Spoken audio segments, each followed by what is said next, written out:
So the good news is we are all that stands between you and coffee, but we'll try and keep it light and engaging and hopefully have enough time for all your questions at the end. But what we wanted to do first of all was get a read for the room. So I hope you're all still awake, checking people in the back. Because we're talking really here about career development, it's good for us to understand what kind of level people are at in their careers. So, if you are the most senior marketer in your company, please put your hand up. Okay. Put your hand down. Keep it back on. Put your hand down if you are a CMO. Of those of you who are left, and this is just for fun, how many of you report to a CRO or a salesperson? Put your hand down if you don't. Keep your hands up if you're reporting to a sales person. Okay, interesting makeup. And just for one more question, how many of you in the room are aspiring to CMO? Don't be shy. It's not bad. Okay, brilliant, thank you. So I think the key thing is here, I'm very lucky, it really is a job to just have a relaxed chat about, how do you get to that top job, and hopefully it will be both inspiring and practical for those of you who are aspiring for that top job in your company or elsewhere. So we'll start off, Irina, can you give us a little bit of background about your career path so far? How did you end up in the CMO position? Just give us a feel for your journey so far. Okay, I'm going to try to condense 18 years of that journey in a couple of minutes. So I always wanted to be a marketeer. I knew that from the get-go. And when I was kind of selecting which way to go, which vertical and industry to spend my time, I was really excited about FMCG. And somehow, and nevertheless, I never got into the FMCG role, but now I couldn't be happier of being actually part of the financial services, fintech, and payment space. I really am enjoying that sort of path more than I think I would enjoy the FMCG role, really. So I started my career back in 2005 and I joined the retail bank, so I spent some time kind of on that corporate side. And then I transitioned and spent 7 years at Visa in, global marketing organization. 7 years is a long time, and I think what made it really exciting is that the company gave me the ability to switch quite a few roles within that time frame. And also I've changed geographies. From Eastern Europe, which is where I'm originally from, I moved to Singapore, and I lived in Singapore for 8 years until last year I relocated back to Europe. But then I also switched sides one more time. So from my marketing position in the Visa Innovation Center, I've decided that I'm really bored, and I basically caught something like a startup bug, and I was just so curious and realized that I want to switch on the kind of light side, and I joined a growing super app of Southeast Asia called Grab. Some of you may be familiar with it. At that time, Grab was just setting its own vision for really becoming a super app on top of just being the ride-hailing company. So that was fun. And there was a B2C brand that was part of that growth team that was putting all of these elements together. And then I realized that payments actually has a fascinating, it's an enabler to a lot of the things, including super app strategy, embedded finance, a lot of the other things, digital kind of gig economy platforms. And I switched side again. One of my former bosses actually invited me to join a payment company, an Israeli payment company, which was relatively small back then. It's called Rapid. I'm not sure if some of you know Rapid. Back then, it was just a small startup out of Tel Aviv that was trying to become basically the AWS of payments.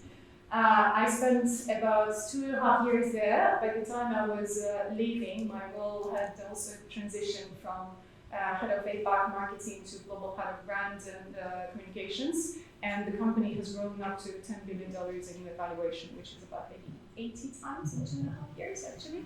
So quite a roller coaster, and but it was also a happier time. It was before 2022, it was before the tech meltdown, and But that was really fun. So I was part of the regional team, and then I became part of the global marketing team. And then a competitor of Rapids reached out to me, and they've invited me to have their marketing team. And that is how I became CMO of Tunes. So Tunes is a scale-up. We've raised altogether, I think, around $200 million in fundraising across all of the different, funding rounds. It's headquartered in Singapore, but it has hubs all over the world, which I really love because I get to learn from all of those, different regions and how payment culture and fintech, models and paradigms are really different around the world. And it's been 2 years, great journey so far, really enjoying it and learning a lot, through my experience. Fantastic, thank you. One thing I probably would like to add here, as much as it all sounds like a linear journey, easy transitions, I can't say there wasn't just such a smooth and easy ride. And I think at some stage also, as I was somewhere in the journey, I had 3 kids, and I can't say that these 3 kids came at the perfect moment. So at some of the moments, I realized that there was also a gap in my career, and I was looking for a job for about 8 months. And again, my experience with trying to be hired by the FMCG companies wasn't always that successful, really. So I had plenty of unsuccessful interviews for the dream companies and dream roles. So just retrospectively, in hindsight, it all looks nice and beautiful.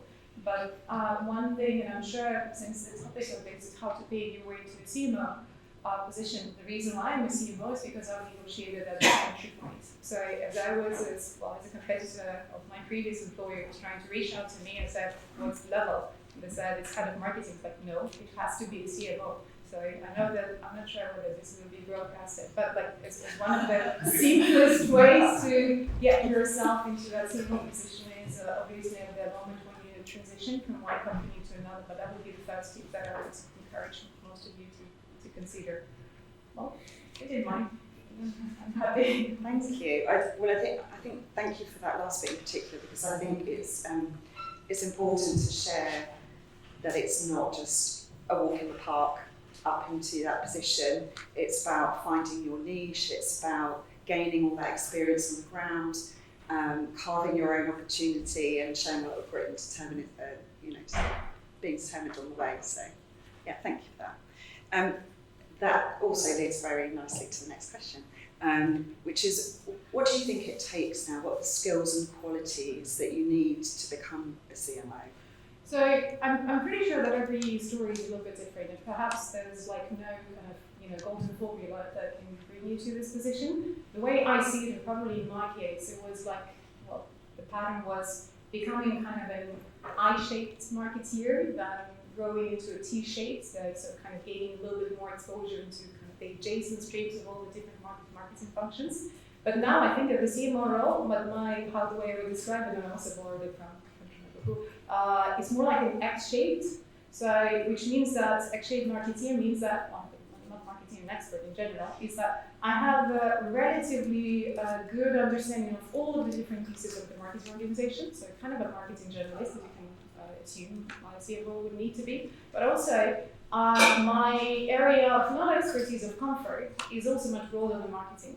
I think it's more about also making sure that I understand just like in the previous session, what the CFO and CEO, what are their KPIs, what are their pain points, what are the challenges that they face, how does the product team kind of design and develop and think about their product roadmap, how are the commercial teams looking into unlocking some of those pain points in customer discussions. So kind of the CMO position is definitely broader than just being a functional expert. And the more of these languages, dialects that you speak, the better. So that's one of the qualities.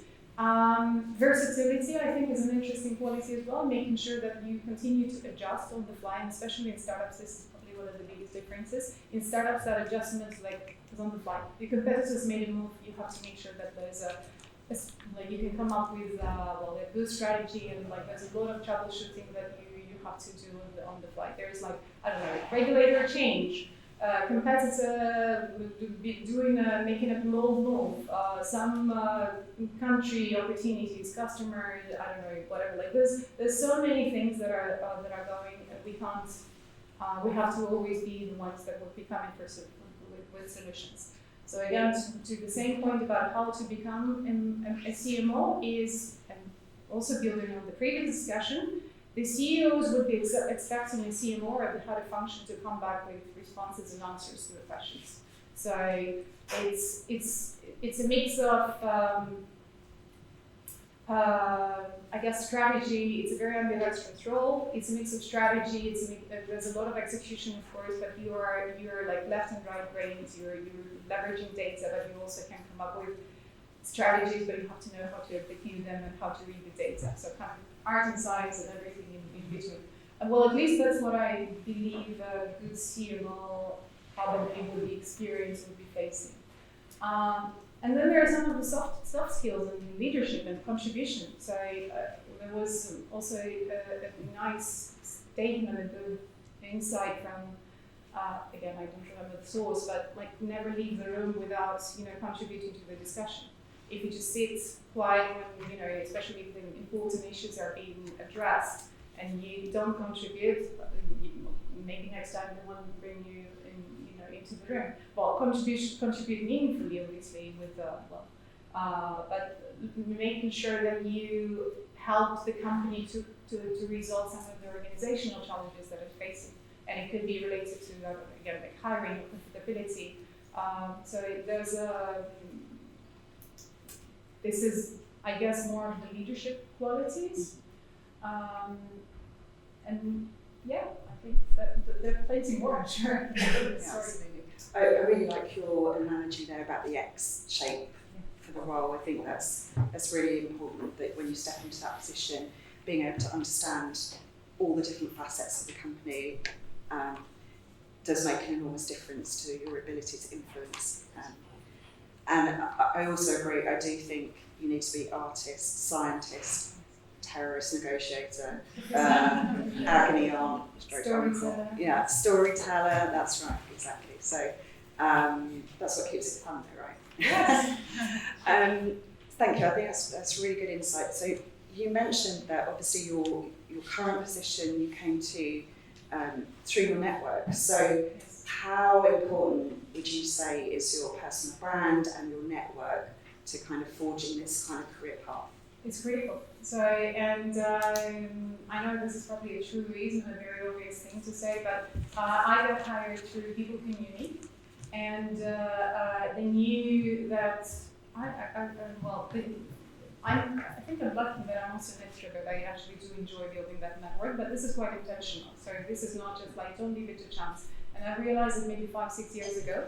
And I started to build my network, not because I wanted to practically kind of exploit it. I actually was looking to learn from some of the people from the same community. So people like yourselves, I'll be very happy to connect with as many of you as I can, because I'm actually, there's one more sort of lesson. One of the things that I do on one of my favorite books in general, it's called Steal Like an Artist. I actually do build on a lot of the things that other people are doing, especially if they're doing great stuff. Like I like being inspired by that. So I've surrounded myself intentionally on LinkedIn. I started adding people from Fintech marketing communities, and as well as also other women professionals from other companies. I know head of payments at Spotify. He's a fascinating guy. I enjoy 11FS. I'm sure some of you are following 11FS and stuff. So trying to put yourself in the middle and actually curate your LinkedIn feed in such a way that will become your personal medium. You're subscribed to a free newsletter or newspaper that actually talks about all of the best trends in anything, in any area that you want to expose yourself to. By first, you kind of observe and you kind of read all of this. And then you start gradually to get to know a lot of people, interact with them. So by now, I also I've assembled also kind of a nice community of about 16,000 followers. It's not that many, but it's probably significant enough. And it's massively helpful. People are starting to see you, so you can. I think there's a few kind of let me take a step back. First of all, I do it because I also, in my capacity as a chief marketing officer, I need to make sure that I leverage social media to the benefit of the company. So I need to know how these things work. At the same time, I am, as mentioned, I'm trying to learn on some of the things. And yes, my personal social brand is also equally important because in the future, I don't know, where whatever that destination will be, but I'm sure that's going to be a massive asset. And if I were to summarize again a little bit of my formula for that, it's two things. It's building visibility and exposing your competence, probably three things. Visibility, competence, and relevance, I think, are two things that should define your strategy for that social brand. And it's just fun, actually. So, I don't know, posting stuff and then sharing it with people and seeing them react and comment and seeing that some posts generate, 15,000 views. Gives you goosebumps. You don't have to be an introvert to do that, by the way. You actually can perfectly be an introverted person and just publish stuff. Thank you. I don't know about anybody else, but I'm feeling like my network's a little bit inadequate compared to your 16,000 followers, 15,000 impressions. It don't be surprised if everyone in the room gets a LinkedIn request from me on my Well, you should be. I know. Well, actually, we should. You have a room full of 100 people here, so let's try to make an effort and get connected with each other. Absolutely. We can all benefit from it, really. Absolutely, and I do think that's actually one of the really good things about this community and why I'm so happy to be involved in it. Is I've learned something every time I've interacted with anyone from this community. And it doesn't matter whether you're an intern or a CMO or anywhere in between, there's always something to learn. So I think it's always good to be open to that as well. Sure. I think we are running out of time. So very last thing, I think we talked before about CEOs and what they are looking for in CMOs when they recruit. You ran an interesting poll online. I thought you might just want to share a bit of insight from that. Sure. So I was, I think after I was invited to join the summit, I also had a few interactions with some of my fintech founders and CEOs, and we were discussing, things about how do you hire a CMO? What you should be looking like? And I realized that every person has a very different answer to that. And I ran a poll on LinkedIn asking my network about what are the key things, skills, or maybe the factors, criteria that you should be looking at. The winning option response was that the CMO is expected or supposed to contribute to show them trackable contribution to the revenue, which is, I think, sort of a signal times, right? A bit disappointing. It's not it's not a surprise, and I think this is where I want to reference the TED talk by that mentioned that we should never make it about numbers. It really is not just science. There is, in reality, I think what the CEOs generally expect is they really want to build a distinctive brand, and they want that brand to really, somehow stand out and be unique and not commoditized. And when you put it next to a bunch of your competitors, it should really kind of have a stronger association with it, like sentiment maybe attached to it. It's the second thing that they would expect is probably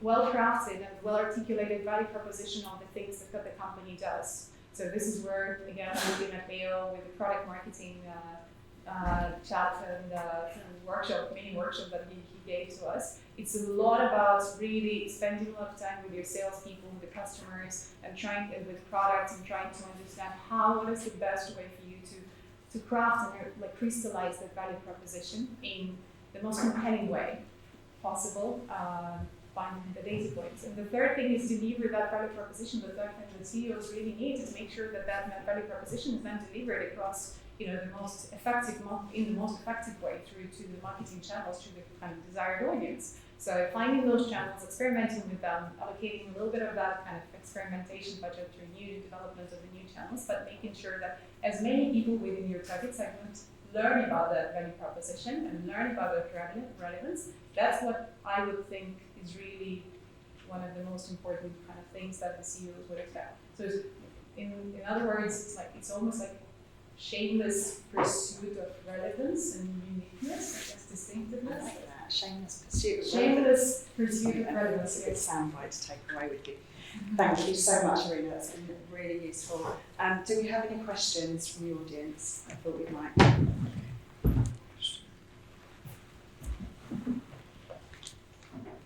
Irina, my question is, behind every successful CMO is a team of brilliant minds. So what titles and roles do the people in your organization hold that make you look like a rock star? So, quick history or race battle, thank you very much for that question. In context of my current position at Tubes, I was actually the second person in the marketing team. First CMO in the history of the company, but literally the team was non-existent. So I built most of the team based on, I guess, what I was always dreamed to build. The team's composition is 3 core streams. One is digital marketing and new revenue in general, so demand generation, demand building. The second team is allocated to customer and field marketing. So customer marketing being basically making sure that we take our existing customer base, client base, and we spend more time with them, create meaningful discussions, opportunities to grow our business with them and enhance our relationships, as well as educate them on some of the new things. And also the same team is responsible for our event management and conference participation. The third team is responsible for brand reputation, which includes content comms, PR, social media, speaking engagements, thought leadership, and so it's kind of a little bit more the artsy stuff. Does that make sense? We do have a product marketing team, but it's kind of between product. Well, I think it sits interestingly in the product organization. But I do really I wish it was part of our organization. Yeah. Probably. Yeah, I can imagine you want that. It's good to have product marketing with marketing. To be honest, it's already, we are part of the marketing team, so it does help. And sometimes it makes it harder. I've seen it done both ways actually, so the product and the marketing. So my question was actually, I put it on Slack as well, so you might have seen it. Do you think that, I know in financial services, especially in larger banks, if there's a CMO, they often are not at the real executive board, they're taken less serious. Do you think in fintech, as the same, we've seen a lot of CMOs are they taken at the same face value as other executive roles? I think the overall trend is that marketing continues wherever, unfortunately, as in financial services, marketing continues to be seen as a support function. But it is probably a factor of the individual, really, as opposed to the paradigm that can never be changed.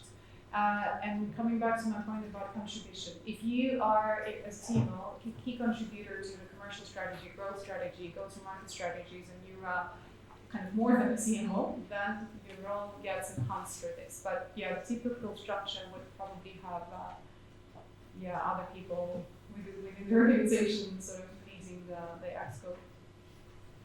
In all honesty, I'm not a part of the exco. So in my company, I'm still building my way. This is a journey and it's a destination. But yeah, full transparency, one of the C, but not the exco. Any other questions? No? We've got one more. Let me just Anastasia, yeah. Yeah, I can chat. Okay. Well, you CMO now, what would be next? Like, what's the next thing you want to do? That would have to be your director, for sure. CEO. Yes, so I actually do think that maybe not the next one, but like the future destination would probably either be becoming the founder of my own company, or maybe with other people, with the co-founders, or actually becoming one of the CEO or of someone like some other organization, potentially. But I think it's a very good question. Most of the decisions that I was actually making, so probably very last week before I go, is actually trying to think 2 steps ahead, like what the next position is going to give you that you will unlock by joining the company. We always have to have that, like, at least, forward-looking step. Well, thank you very much. Thank you so much for sharing your insight with us, Irina. Really appreciate it. A big round of applause for her, please.